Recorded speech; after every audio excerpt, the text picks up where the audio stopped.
get started. I'd like to thank everybody for coming out to our final Science Cafe of the academic year. We'll have another one sometime in September.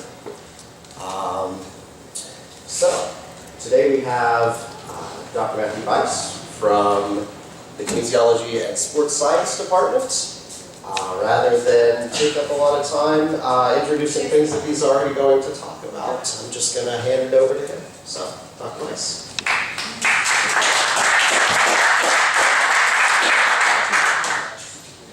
Before we get started, I will tell you I appreciate the invitation to come here. And I tell you, if this is how most meetings go, where you can have drinks and socialize in this kind of setting, I've been in the wrong place for a while. So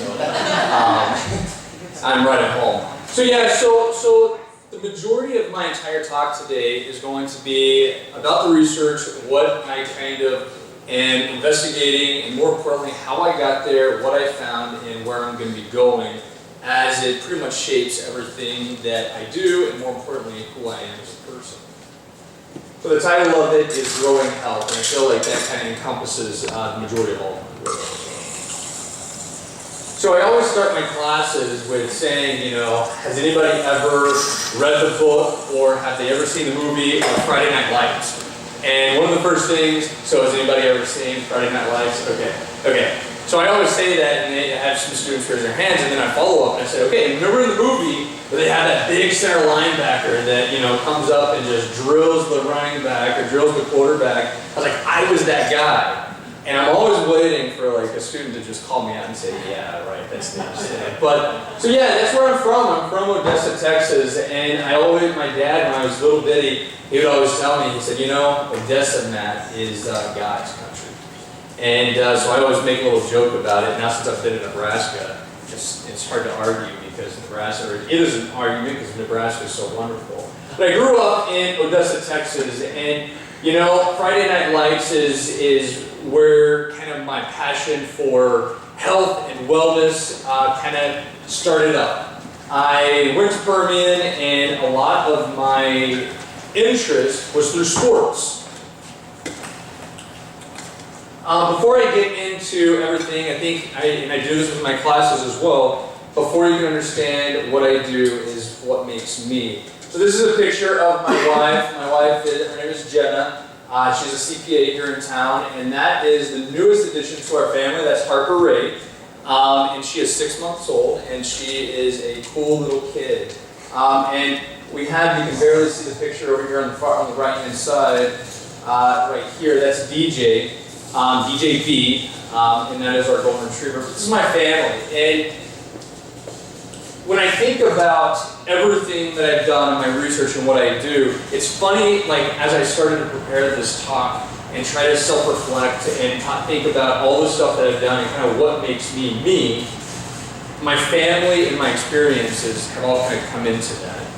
So when I was growing up, like I alluded to, sports growing up in West Texas it was a way of life, right? You played sports, and being 5'7" and a quarter when I'm wearing shoes with heels, and 150 pounds soaking wet, I couldn't play football. One, I wasn't large enough, and two, I just don't have that mentality to go tap somebody and get the physical side, just not me. So I played soccer, and I played baseball, and I did track and field, and I later got into triathlons. And sports, I never really thought about health as like something that I tried to just initiate. I didn't do behaviors to be healthy. I kind of achieved health through sports, right? I never really tried to eat healthy or anything like that. I ate healthy because I didn't want to have a stomachache during a soccer game. So initially, a lot of my health behaviors were formed and they were molded through sports and participating in sports. Sports indirectly impacted each of my dimensions of health. So whenever I teach and whenever I talk about health, you talk about all these different dimensions. And when I self-reflect on all of them, the spiritual health, my physical health, my mental health, even as an adult, as 34 years old, when I am stressed out, when I have a long day, what is my therapy? Well, I go to the gym and I go walk on the treadmill during the regular class day for 15 minutes to kind of debrief a little bit. But that's how I kind of got interested in the health realm, was through sports. So I kind of drew this little diagram to kind of show where what I've done and how I kind of got there.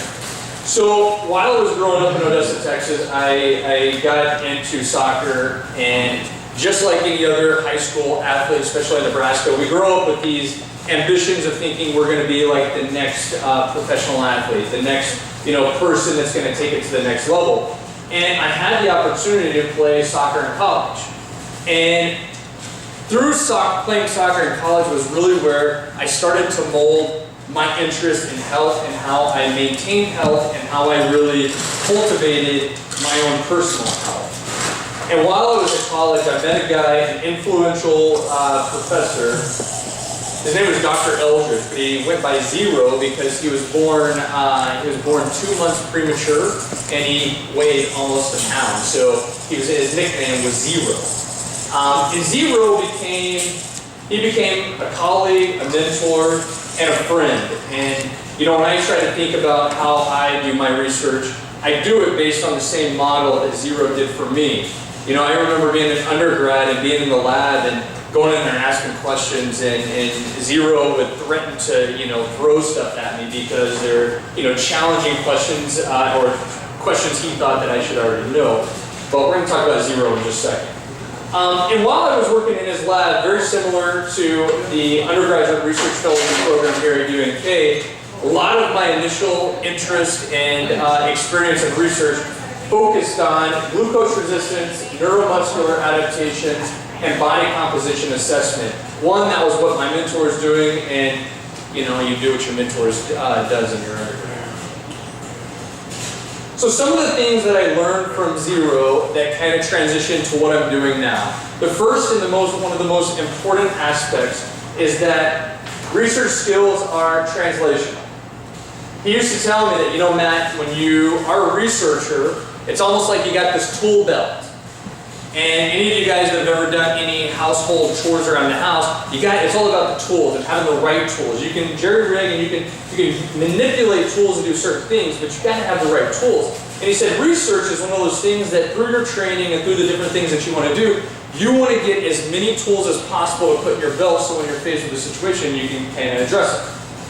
The second thing that he did was, and I changed it to hiking, but I'm going to tell you what he really told me. He said, Matt, research is like religion, Everybody's trying to get to the top. It doesn't matter how you get to the top. There's somewhere hiking as well. As long as you get to the hiking, or to the top. And hiking is another great analogy because when you hike, when you climb, it's one of those things that you can go all different ways, but the purpose is that you get to the end. When you think about research, that's your research questions, that's your purpose statements, that's solving your hypothesis, right? So my research. My research agenda focuses on 4 specific things. One is behavior motivation. I should backtrack before I talk about these agendas. So my background is public health education. That's what my PhD is, in public health. My master's degree is in physiology, and my undergrad is in physiology as well. And where I was in graduate school, working in Zero's lab at the University of Texas at Permian Basin, he would always tell me, he was a public health person as well, and he would use the hard sciences, your benchmark sciences, as a means to address public health needs. And that's kind of where my interest in kind of lied as well. My research interests are behavior motivation. So if you think of health behaviors, nutrition and physical activity, specifically which are my interests. Behavior change techniques, specifically in elementary and middle school students and young adults, and school-based interventions and program evaluation. My whole interest in research and my research agenda is how we can adapt environments and how we can adapt things that we all come in contact with all the time in making long-term behavior change for individuals that promote health. So aquaponics, growing health, how do all these things link? When this was in 2014, and we did the first system sciences where the collaborations from all the campuses in the NU system. And I went to it and I met a guy by the name of Maurice Godfrey, and he's an administrator at UNMC. And we got to talking, and he was working with reservations and Indian reservations and promoting health. And his background is genetics. And one of my questions was, how are you getting into health promotion as a geneticist, right? Like, how did you make those links? And he goes, well, it's simple, right? You can use these core benchmark ideas and apply them to public health like practices. And I was like, that's a really cool idea. That's almost exactly what I'm doing with my research and what I'm interested in. And he said, well, Matt, you should come to one of the reservations and check out some of the stuff that I was doing. And his main work was looking at teaching basic health assessment, right? So how can you assess blood pressure, heart rate, simple things, right? And use those as sensors for predicting health and health assessment. So I thought that was fascinating. And while I was on the reservation, and he was in the Yankton Sioux reservations in South Dakota and northern Omaha, and I was fascinated with this population. One, because I almost feel like it was a population that's fallen off the grid where they don't get a lot of recognition, they don't get a lot of assistance, and I just had this passion to help them. And I had this passion for just addressing, some of the needs that one, they would talk about, but second of all, what the literature will say that are true needs for this population. Excuse me, I'm gonna drink. Again, another reason why I've been missing out.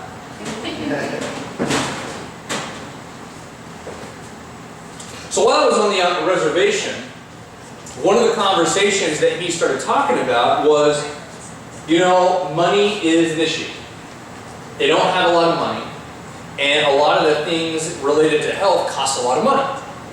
So one of the things that he's been working on is how could they create these tactics and create the infrastructure within a community to where they could be more sustainable on their own practices and produce for themselves.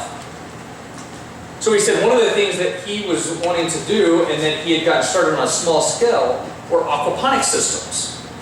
And these aquaponic systems, which we're going to talk about in a bit, were served as a means to produce food for their cafeteria. This reservation, a couple of the reservations we were on, didn't have the money to actually buy healthy food. True story. One of the cafeteria workers ran out of fresh produce. Okay? Went to the gas station and bought fruit snacks. And the reason she brought fruit snacks is because on the label of it says that they're made with real fruit. And I sat there and I'm like, golly, man.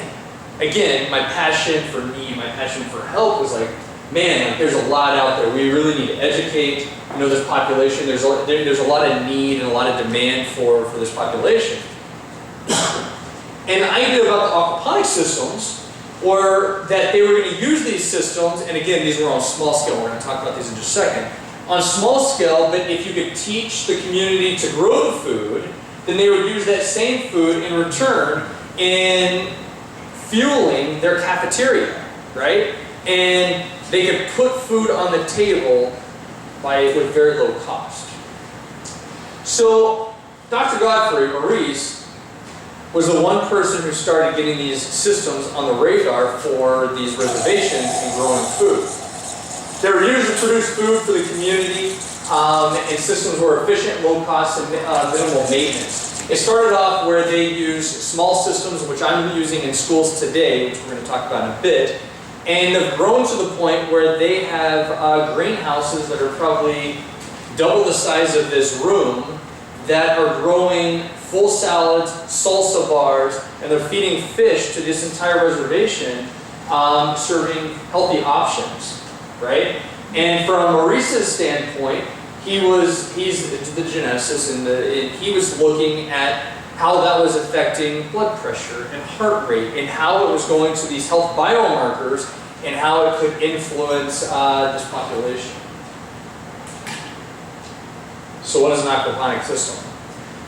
So if you look at this, aquaponic systems are a combination of hydroponics, right? So growing in water, and aquaculture, which is growing of fish. And what it is it's a combination of aquaculture and hydroponics where you can use the bacteria, right? So I put the text right up here. So the water from the fish tanks is filtered through the media that house bacteria. The bacteria in turn break down the fish waste to nitrate, and the nitrate which then transport via water to the agricultural produce, right? So it's a self-reliant system. The one thing that kind of helps get this water and gets all of this nitrate and this bacteria moving and filters is one piece of electronic that is very, very cheap, and it's this thing right here. It's a small little pump. And this small pump pumps the water throughout this entire system. Through the entire system. You know, when you're thinking about low cost, maintenance free, yet having, yielding high returns in terms of, the produce, and then in turn directly or indirectly, addressing health, this system seems perfect, right? The problem with this is, well, as we know, this is probably one of the hardest winters in Nebraska that we've had. I know in my 6 years of being here, one of the hardest winters that we've had. How do you keep a system like this, running 12 months a year? It's a great idea, but what if you can only run it 3 months, 4 months, 5 months of the year? Because if the water gets too cold, these fish aren't going to last too long, the produce aren't going to last too long. So what Bice did was they helped these school districts and the reservations get these grants, a couple of grants, and built entire greenhouses to house these entire systems. Had heaters in them, they had water heaters. You should have seen it at these horse troughs, cow troughs, full of fish with heaters all in them to keep them going. So I took this idea from the reservation and I was like, okay, at the reservations they didn't have the capacity to house an entire, cattle trough, inside of a classroom or inside of a class. So how can we move this system on a smaller scale inside of schools? So these systems were used as extracurricular activities. So one of the things that the research and the literature will tell you with this specific reservation is that they had low student scores in middle school and elementary, and they also had high referral rates, like when children had behavior issues. And they were using these growing systems as a means of external or extracurricular activities to kind of keep them active, right, and keep them out of trouble. And it was actually started by one of the maintenance guys. And he started managing all this on his spare time, and then getting these kids that would get in trouble, instead of suspending them, they would actually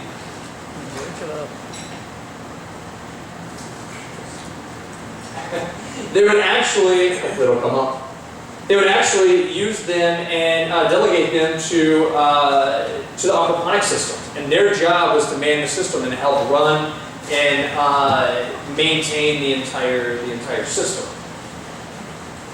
Give it a little time. It just fell asleep. So it's going to keep going? Give it a little time, yeah. Give it. Okay. So, growing to learn. The next slide is going to say growing to learn. And some of the things that I was interested in, how I linked this all in with my research. The first part is that growing activities are therapeutic. So the literature will tell you that when people grow food and when they eat healthy food, it's therapeutic for the mind, body, and soul. It leads to health and wellness. The other part that the literature will tell you is that these activities, that were used as extracurricular activities on the reservations, hands-on activities are a great way for students to learn. Sitting in front of them like I'm doing with you guys and just lecturing, we have this intellectual capacity where we can only do it for so long, and then after a while, if you start, you lose interest. And these hands-on activities provide children a way to stay active that keeps their mind active and their brain active. The next part is that it promotes physical activity in an indirect way. You know, I've grown up in sports and, you know, my entire life, and I achieved health through sports. You know, I would have never thought of non-traditional ways of being physically active without playing sports. I only knew how to play sports. The problem is if I wanted to stay healthy and be physically active without sports, the only way that I knew how to do that was to call 21 of my friends and say, hey, let's go play a soccer game, right? I didn't have the skill base to just go do it by myself. I couldn't just go play soccer by myself. I could, but it wouldn't last very long. So this was a lifetime activity. This is something that kids could do, you know, that were translational, again, in my tools for research.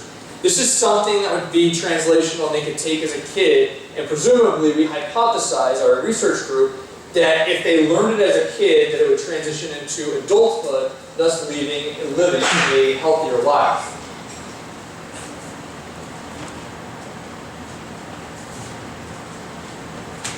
And the next part of it is, my computer's shutting off now too, is that it kind of links really well with this call in education that all of us are kind of familiar with, which is this STEM education and this idea that STEM education is the way of the future, and exposing kids and exposing, you know,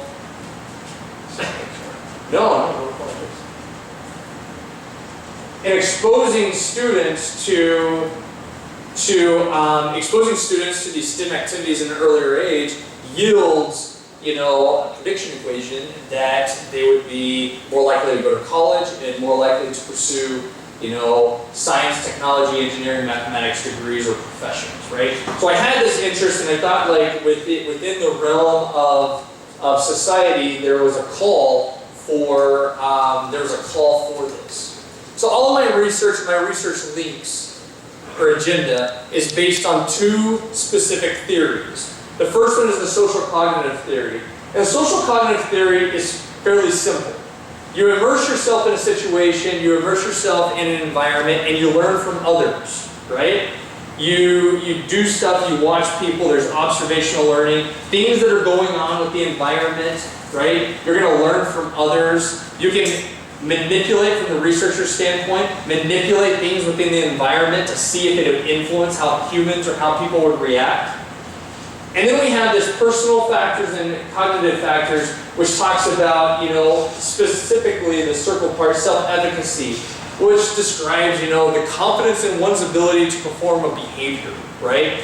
So this theory fits in really well with my idea of aquaponics, using growing systems as a means to promote health, right? Evan and I could man an aquaponics system, learn the skills of harvesting all the fish, growing, you know, feeding the fish, making sure we tend to all the plants, pruning the plants, right? And these skills we would learn from each other. So even if I have no experience, this theory I could learn from each other, and within a classroom, it's an inviting classroom, it's promoting education. The second theoretical framework is ecological model. And the majority of my interest occurs in these first couple of layers. So what the ecological model describes is that we have layers of influence, right? And at the individual layer, right? At this individual layer, which is me right now, I'm influenced, my speech is influenced by the way your body posture, right? I'm influenced by you guys at the microsystem level, right? The family, the school, the health services, and how these levels of influence and impact the individual. So my idea with aquaponics was that if we immerse schools, if we immerse these systems within classrooms, can there be an impact, right, from this level on the individual? So my hypothesis, what was I doing, and then I'll tell you what we actually did and what we're still doing. So aquaponics, using agriculture and aquaponics as a means of education and skills. My belief is that if we educate people on health and wellness, and if we tell people not only what it is, the benefits, the consequences but also say, you know what, there's consequences, but these are some skills that can promote health and teach them skills to lead a healthy lifestyle, then it's going to impact these health behaviors. My main research question would be, can acquired education and skills impact health decisions? The benefits of these systems and having aquaponics in school systems are large, right? For the teachers, it provides hands-on activities. It allows the teachers to not only just stand in front of a classroom and talk, but it allows them the ability to say, hey, every single day at 8 o'clock, you guys are going to do these roles and responsibilities to man the aquaponic system. Make sure you're testing the water temperature, right? Make sure you're looking at the water levels, right? And you could use these systems as a way of teaching roles and responsibilities and also integrating science and health, which we're going to talk about in the curriculum in just a second. On the students, it provides interactive learning, exposure to lifelong skills that may not have been taught, and there's potential long-term impacts on health, looking at biomarkers, health biomarkers. So some of the things that I'm interested in, the main constructs that we're going to kind of talk about today and show you some of the results and some of the stuff that I found. The first construct is health consciousness. And health consciousness is tied off of a construct or variable of mindfulness. And that's like a sexy term right now that everybody's talking about, is the mindfulness. One in the whole mind and body, and being mindful about every decision that you make and where you're at every single minute, being present, right? And how it relates to health is understanding, your own health, right? So before I talked and I came up here, and I do this, I tell my classes this as well, my first lecture, I'm always nervous. And my heart's racing, I just get nervous, right? And being able to sense these health things that are going on in my body and how they impact me. All of us have had the meat sweats. And the meat sweats, well, unless you're a vegetarian, but where you eat so much and your body is just an overload in trying to process that food, right? And you have that feeling. So how can you sense all of this stuff that you're doing, right, health-wise, and conceptualize that? The next one is motivation to learn science and health topics. There's a need in STEM education right now, especially at the elementary and middle school age. Can these activities, can these hands-on learning activities enhance the way that students feel about science and health? And in this red is where I've kind of linked in with my theories and how it kind of links with a theoretical framework. We're not going to talk too much about that. It's not super right now. Social, emotional health, physical activity and nutritional behaviors, and lastly, if we want to integrate these things within the schools, right, how can we integrate and implement these systems within an existing curriculum, which we all know school teachers already, work to a max as it is.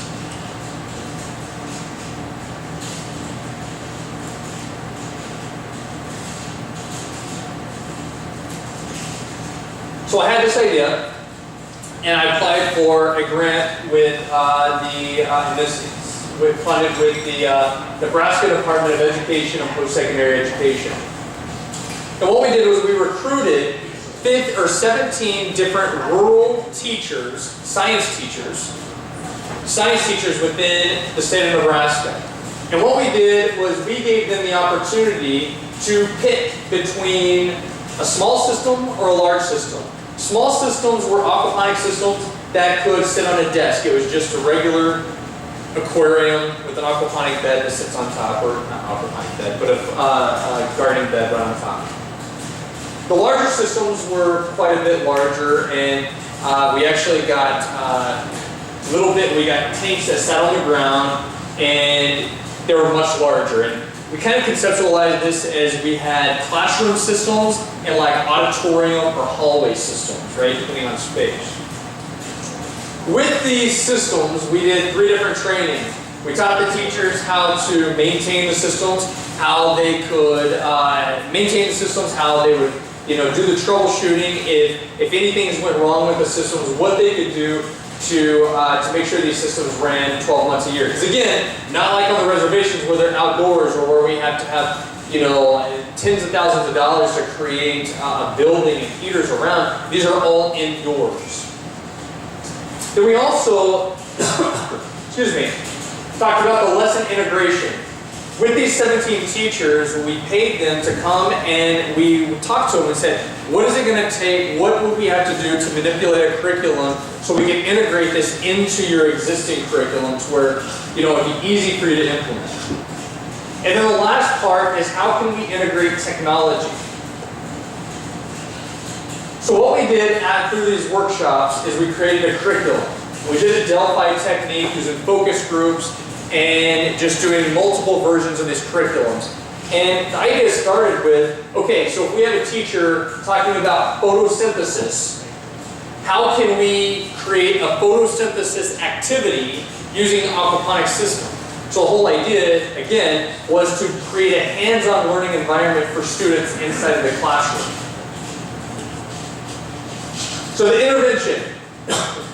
So for these teachers still have the systems, and this was in phase 1, and they had these systems for an entire year, and we collected data on those variables that we just discussed, the health consciousness, the social emotional health, physical activity, nutrition, behaviors.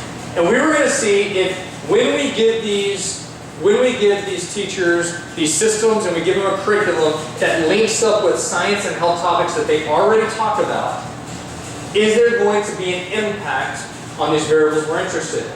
We collected data from in August, November, and April. The science and health topics were designed by the health teachers, and we created these tips and strategies. We had a little forum page, little blog, to where if a teacher really liked how they did a certain lesson, they could blog on there so they could kind of communicate with each other to kind of enhance the implementation. So this is so the charts and the data that I'm going to share with you today are taken from just 12 to 14-year-old kids, and I just focused this on the middle school kids. So these are in 17 different schools across the state, all rural schools. So we had a total in this part of 523 students. So we had a fairly robust sample for students. Broken down between our 12 to 14. And this is actually pretty interesting in where we've gone. Working with these rural schools, especially in Nebraska, we had a relatively high percentage of Latino and Hispanic population, which is leading to a couple of our next phases in STEM education and using these as a means to promote the health and science fields. So what you can see from this is after a full year of implementation, statistically, their health consciousness rose. Just by doing these growing activities, just by being exposed to these hands-on learning, they were more mindful about their health, right? Their motivation to learn. You can see right here, and the data is a little silly. You can see right here in their self-efficacy, and the way this skill was set up was it was their self-efficacy and their confidence in their abilities to be healthy, right? You can see that it again significantly increased. The skills that they have to be healthy. These kids, these middle school kids, were confident in their ability to practice health behaviors, which I can tell you when I was in middle school, I couldn't care less. Again, my health was only directly impacted through sports. Nobody told me that eating pancakes before a soccer game was bad. True story, my dad would take me to McDonald's before a competitive soccer game, and I would have, a sausage biscuit, hash brown, and a pop before a game. My parents didn't know. I mean, we just, that was what you did. And this is telling. You laugh, David. You do the same thing. Yeah. Yeah. Okay. David's saying he still does the same thing. Like almost exactly the same thing. But No, the soccer game. but the whole idea about this is you know, if you think about with my line of research, the whole idea is obesity. That's what I'm trying to, that's the topic that we're trying to combat. And if kids are more conscious about what they're doing, their behaviors, and then they obviously feel that they have more self-efficacy and or higher ratings of self-efficacy in their skills to be healthy, I tell you, in my line of research, that's pretty encouraging because I feel like any research that you read on obesity says that the numbers are rising. It doesn't matter what we do, we're not going to be able to change them because our environment and society just kind of facilitates that growth. Some of the other skills that we saw, and you can see on some of them, there wasn't a lot of significant change. Brown was active learning, science learning value, performance goals, achievement goals. This was the first phase, and what we're doing right now has kind of had to be adapted because of this, because what we found was kids really weren't too exposed to, we jumped the gun, is what I'm trying to say. We were expecting them to understand performance and achievement goals and motivation to learn these science, technology, health components. And to be honest with you, they didn't know what a lot of that stuff were. So now what we're doing is we're going backtracking and we're trying to teach these kids, one, what are your STEM professions and what are some of the stuff that are applicable with this and how can all of this kind of relate to your future careers and just teaching them about what you can do related to your health and so on.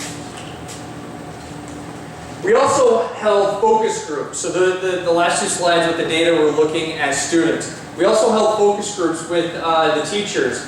And the teachers, I can tell you, are probably the most influential piece of this entire line of research because they're the ones with their feet on the ground. They're the one in the trenches that are really, you know, they know what's going on. And out of these teachers, they all kind of came up with these three main threads. And the first one was that it increased experiential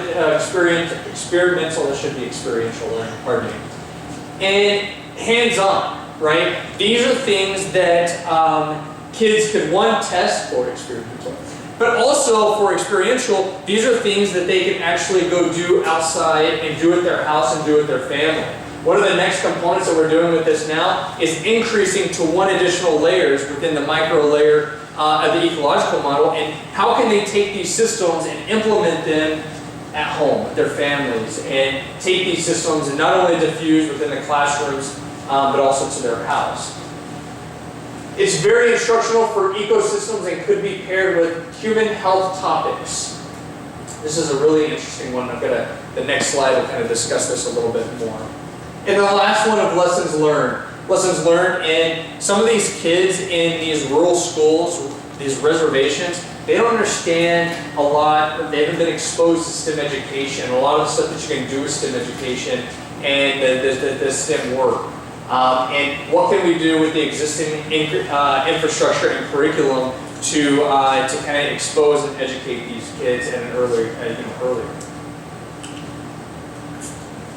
And you can't really see this, but what we did on the last couple of months of this intervention, after these teachers were like, man, match the ecosystem up with human health, was we got these teachers and a couple of health teachers around the state, and we started pairing the ecosystem with the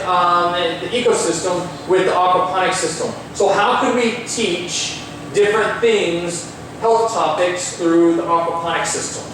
And then, you know, the health education application is this over here, and I'll just give you a couple of examples. You know, we can talk about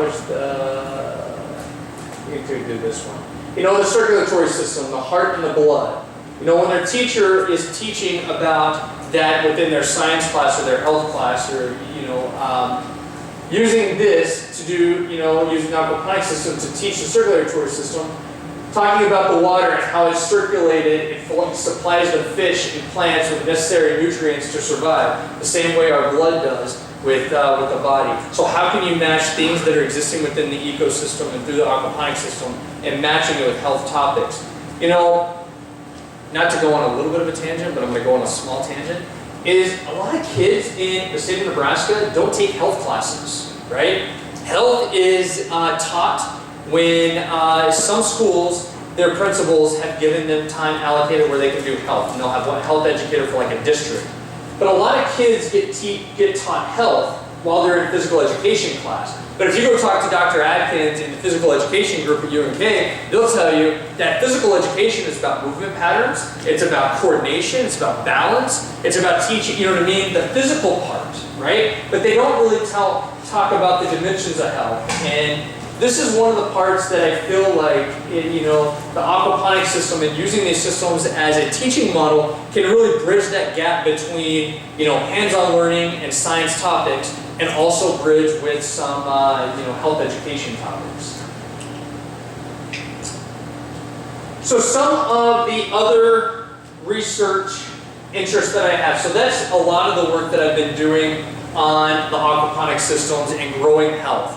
How can you use growing systems as a mediator to teach and promote science and health for middle school students? Some of the other things that I'm interested in is health behavior motivation, physical activity in general, and the self-determination theory. I'm fascinated with motivation. This was probably my second year in my PhD at Southern Illinois University, and I was sitting in a bar, and one of my best friends, one of my colleagues, who's one of the PIs on all my work with aquaponics, he looked at me and he said, "You know what, Matt? I'm never going to be overweight." And I said, "Okay, why?" "I played sports." And I said, "Yeah, that doesn't mean anything." And again, I'm going to link this with my interest. He said, "I played sports." And I said, "What's that mean?" He said, "Well, through playing sports, I'm taught all these indirect things, and I'm able, since I know those skills and I have high self-efficacy in these skills, I have high self-efficacy, so my motivation levels are varied on that, and I feel confident in my ability to do that stuff, and I don't need somebody to go do that stuff with."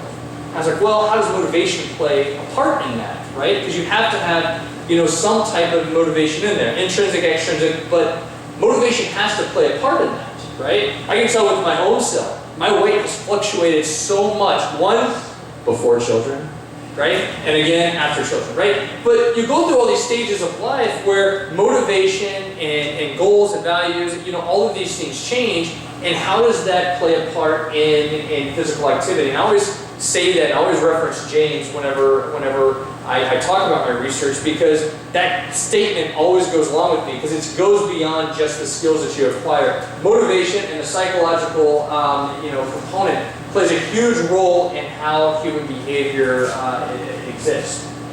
And then the second part is how sports impact our physical activity behaviors. CrossFit. CrossFit is a huge trend right now in physical activity. CrossFit is one of those things, or programs, and one of their marketing is a health program where you go work out group fitness. And one of their marketing schemes a year ago was find your inner athlete. All of you, calling all athletes, let's get physically active.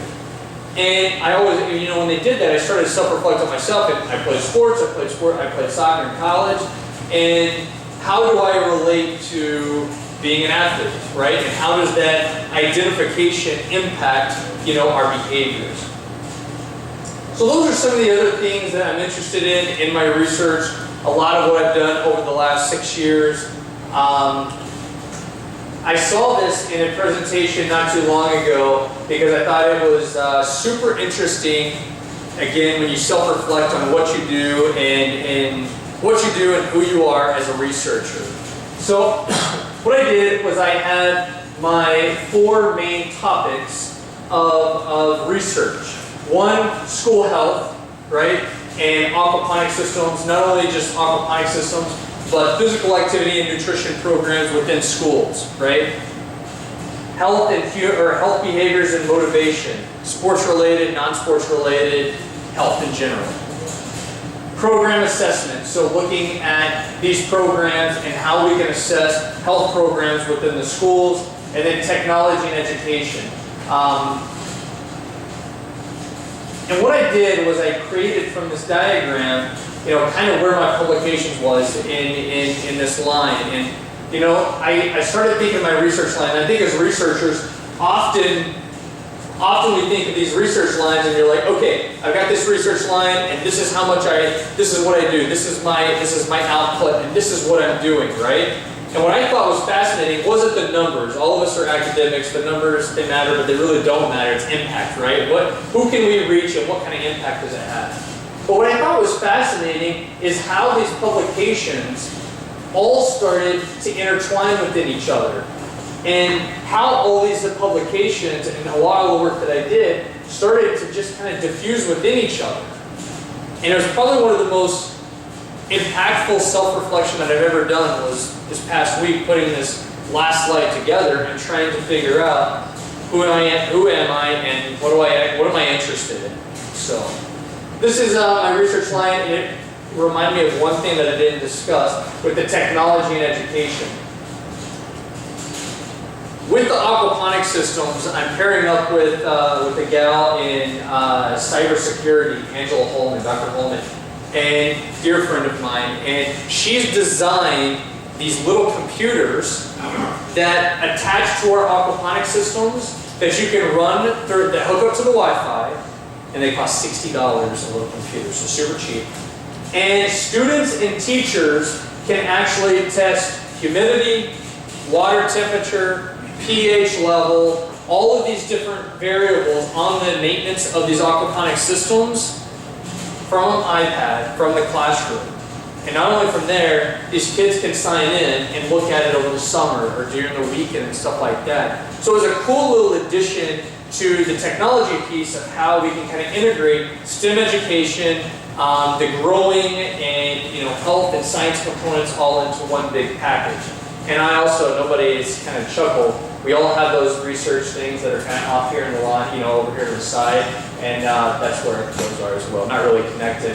And you remember from what I did in my graduate work with Zero, that's what this was, and it's kind of funny how you kind of self-reflect and you think of what you did during grad school and where you're at now, and some of it is like completely different or, hot track. So that's all I got. Questions? Comments about some of the stuff that I do in my research?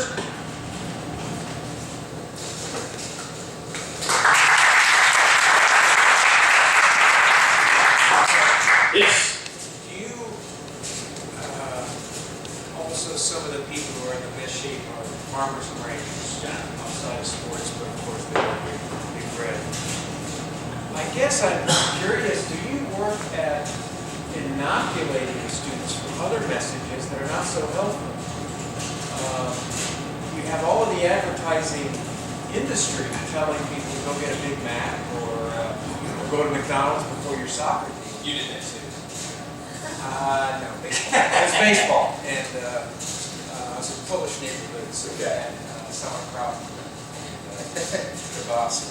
So anyway, and sometimes we do in high school. But it seems to me that if That's a tough one. include in a context of science education what the message is, and it almost like we need another partner in marketing to talk about some of the strategies that are being used to convince them to go to McDonald's, and especially the poorer areas where that's the only food sources that they have. This is great that they're growing their own, but boy, there's a bigger problem. The other problem I saw, this is kind of like the corporate problem, is the curriculum problem.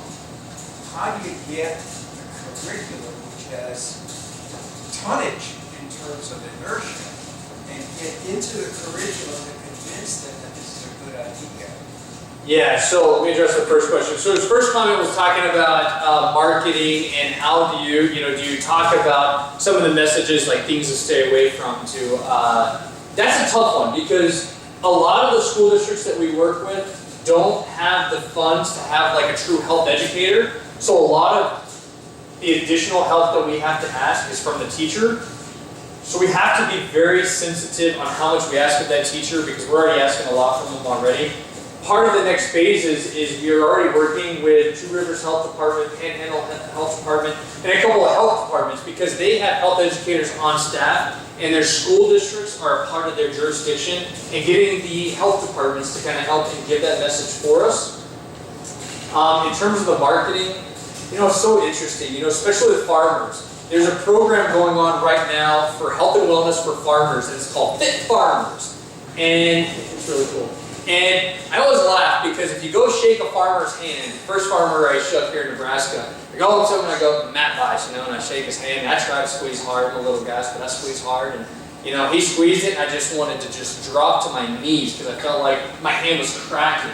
Some of those guys are the strongest men and females that I've ever met in my life, yet they wouldn't have what you would consider like the healthiest of lifestyles. If you're in a combine and you're tossing hay all the time, it's easier to go to, if you're in a rural area, go to the convenience store and buy, a Texas cinnamon bun, or cinnamon roll, and a pop or something to sit in the combine. So these health behaviors, so a lot of this is accessibility to these health foods and, just having the willpower to actually do it. So it's a sensitive thing. We are pairing up with the health department.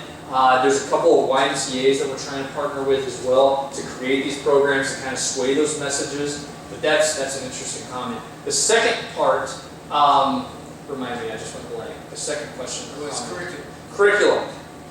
The curriculum is a tricky part because you have the Nebraska, commission that they have these standards. You have your science standards, you have your technology standards. So all of the lessons, there are not health standards. There are physical education standards, but not health standards in our state. So what we did was we had to match our entire curriculum with the science and technology standards. So each of our curriculums and each activity is paired with learning objectives from the state curriculum. The teachers, so we have 17 that participated in this study that are still in the study and being active. There were originally 26 that said they wanted to participate, and we have actually had to omit some of them because their buy-in and wasn't there. They didn't buy in what we were doing, and they decided to not participate.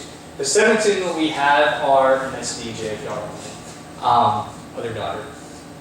Their buy-in wasn't as good, so the 17 we have now are super strong people. Do you have another comment? No, I was just thinking, throwing hay bales is probably a CrossFit exercise. Probably. Greg Brown is thought of this idea that he would love to create, collaborate with the Fit Farmers and talk about how you can use household chores. So when you're feeding your goats and donkey, right? Sheep, sorry.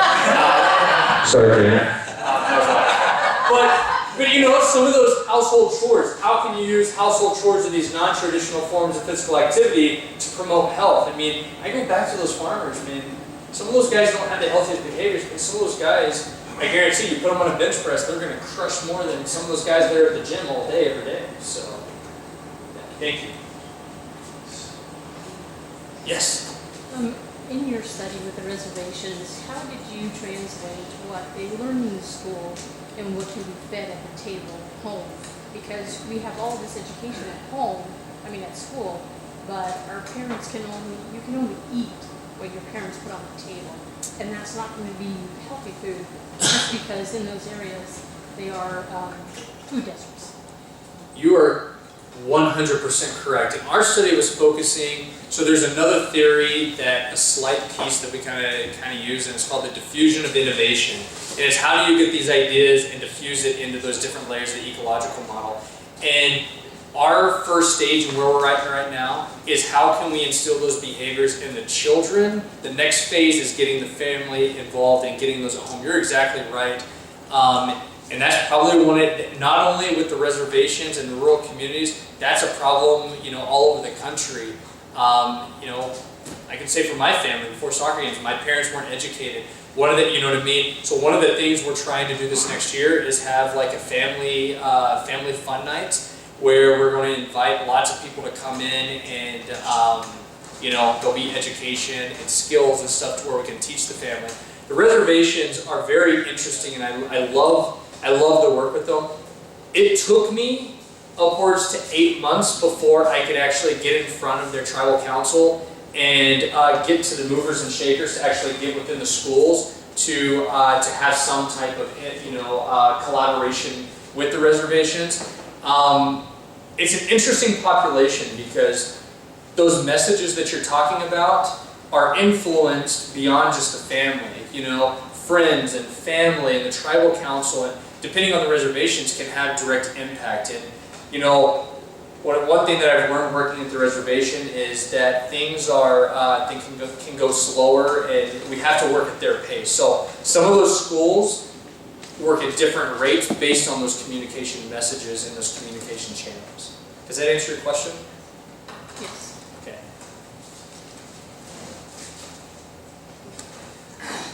So, it's not about goats. What about tossing hay? No. So the idea, it isn't really that new to me. I'm thinking 50 years ago when I was in second grade, we had gardens, we had hydroponics, we had all this stuff. Is there just no assessment from that time period? Because we had all this kind of stuff. You're exactly right. So community gardens and school gardens is not new at all. It's something that I didn't have it at my school when I was growing up, but my wife had it at her school. It's definitely not something, that's not the innovative piece. The innovative piece is matching it with curriculum and with learning standards and the state standards. And the one thing that I find is super unique is when you're thinking about health, you can teach how to do, you can only eat, fruits and vegetables so much. The integration of the aquaculture and having fish and getting protein is probably one of the more innovative pieces from this, because you can get all major food groups from it. So no, you're exactly right. The literature is pretty sparse actually on the community gardens. I've got a couple of publications in it, and one of them was a meta-analysis of studies that have been done in the past. It was one of our preliminary studies, Janet, and I'll tell you this, there's not a whole lot that was published on it. If they were published on it, it was more on the agriculture side. It wasn't on like the practices in education or science or health. It was more on the agriculture side. So that's a great comment though. One of the cool things that, there's one of those aha moments, and we all have them in research, where you're like, holy smokes, like we actually, something good came from it. And that doesn't happen with all research, right? And we went to one of the schools and they said, hey, Matt. They don't call you Dr. Bice or anything like that on the reservations or the school, that's Matt. And you go into these schools and they said, hey, Matt, you gotta come check this out. And they had an entire salsa bar made from their aquaponics system, right? And these kids could go and they had jalapenos, they had their peppers, they had their tomatoes, they had their onions, they had their cilantro. And they had grown, they had this salsa bar, and all these kids, they'd have like macaroni and cheese, and they were putting salsa on it because they grew the salsa, they had the salsa, they made the salsa. But it was fascinating that, you go to that health consciousness, it's this idea of when people grow stuff, when they actually do it themselves and they put that effort into it, they're more mindful of those decisions, and because they had grown that, they felt more compelled to actually partake in it and do it. So, yeah. Your data from the students, is it all self-report? Yes, it is all from the students. It's first-hand data from the students. Move toward looking at their behavior changes afterward? Yes. So one of the flaws, and we've all been in research where you have flaws, there was a flaw in this, and it was our physical activity. The nutritional data is somewhat good. The best way for nutritional data, because we can't go in there and actually measure, I guess we could, but our sample size would be very small and we didn't have the money in our budget, measure all the food that they eat. It's super difficult. So we went by food logs. So then you have the threats to validity of honesty, right? And that they're accurately putting all the information in. And physical activity was the same way. We didn't have in this budget for this grant to get accelerometers, which are the benchmark, means for physical activity to track it, where they would wear these accelerometers. We had a small set of accelerometers already in our lab, and we used those. The problem is that the group of schools and excuse me, the classes we used did not adhere to the full protocol. And in some of these schools, they got out at different times. So how do you compare different times physical activity levels at these schools? And some schools had physical education some days, other schools didn't have physical education. So there wasn't a good way. We have those behaviors, but the data, I wouldn't tell a lot of people this, but it's not clear, so I really don't report a lot of it because it's not good right now. We will get the last line of data in April, and hopefully it'll be a lot cleaner. But from the first phase, it wasn't real clean. Do you have control schools? Yes. No intervention? Yeah, so we have 4 control schools that we compared against with all of our measures that we did, and yeah, it was significant compared to that to the control schools that we had. Good question. Yeah. Okay. So I used to work for an organization where I used to go to a lot of schools in the inner city Toledo, Okay. and they did not have the means to have like a herb garden or any kind of things like that. It's very much can't. And so a lot of the children were actually eating in their cafeteria pretty terrible food. Right. And then you're there going home and learning more bad behavior when it comes to that. So is there any kind of data, or if anybody in your field interested in working with the food providers for those particular schools to see kind of what the menu engineering is, to see, because these, you can teach a class, like this is what you should do, but every meal you're offered is something that's not going to give the nutrition they need. Maybe work with people that give it to them. So our research team consists of about 13 of us, and including students. And we were very discouraged when we started looking at the food providers, especially on the reservations. It's probably one of the saddest things that I think I've ever seen, because certain individuals, and this also happens in rural areas too, where there's local grocery marts and stuff like that, is when they were receiving state or federal aid, the local, and I'm talking to 2 communities specifically, would actually, the people that own those grocery stores would actually hike all their prices the day that they got their financial aid checks. And it was heartbreaking, and when we found out about the practices from the food providers, we were more discouraged. And that's another layer of this problem, society, on the societal level, that on our research team, we don't have a lawyer or a politician that could really kind of help with that part, because talking to these people in rural areas, it's a way that they get guaranteed money, and it's a pretty sad deal. We have investigated it, but us specifically, we haven't got to that point yet. We're in the second phase. Again, it took us so long to get onto the reservation and get that trust with some of these communities that it's going to be a couple of years before we can get to that point. But that's something we're definitely mindful of, because it's a problem, and it's breaking the problem before it gets to the kids, right? So for the families, good comment. Yeah. What is the total cost of implementing one of those into the classroom? Great. So a small system, we could get an entire system with the seeds and the fish, which are very cheap, for probably about $120. One of the large systems we could get, the most expensive thing is the tank and the trough, and we could get that for probably $260. If you wanted the little computers, depending on the size and all the different systems that you wanted to analyze, max on the large system, $350, small system, max $175 with the technology. Yeah, super affordable. Since we started this research line on the aquaponics system in 2014 is when we started investigating it. It's now a full-fledged industry. Like, you could get in Google and get into Amazon and look at aquaponics systems, and you can buy canned aquaponics systems.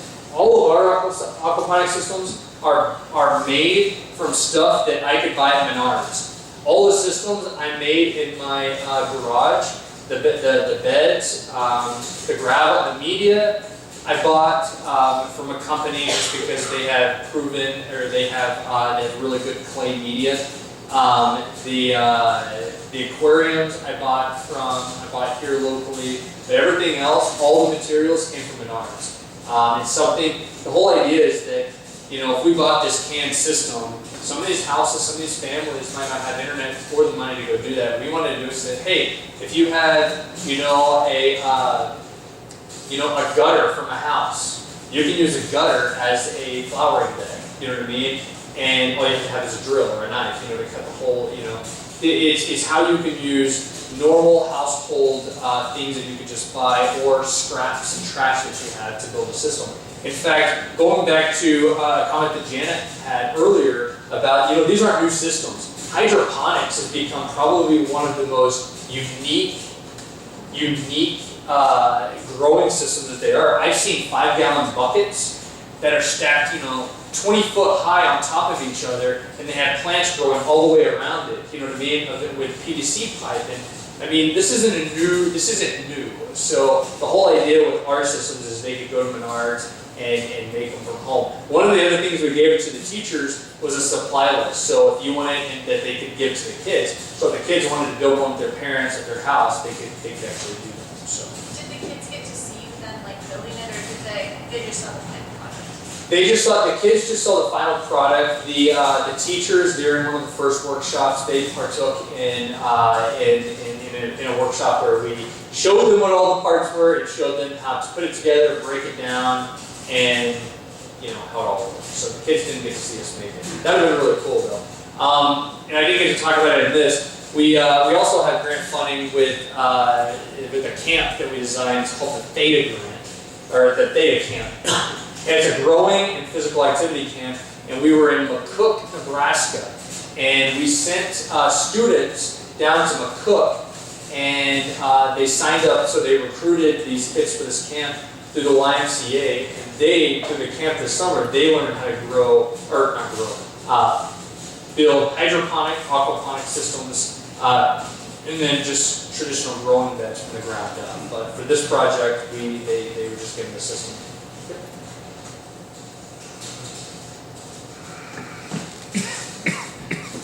Sorry, that was a little long. Yeah.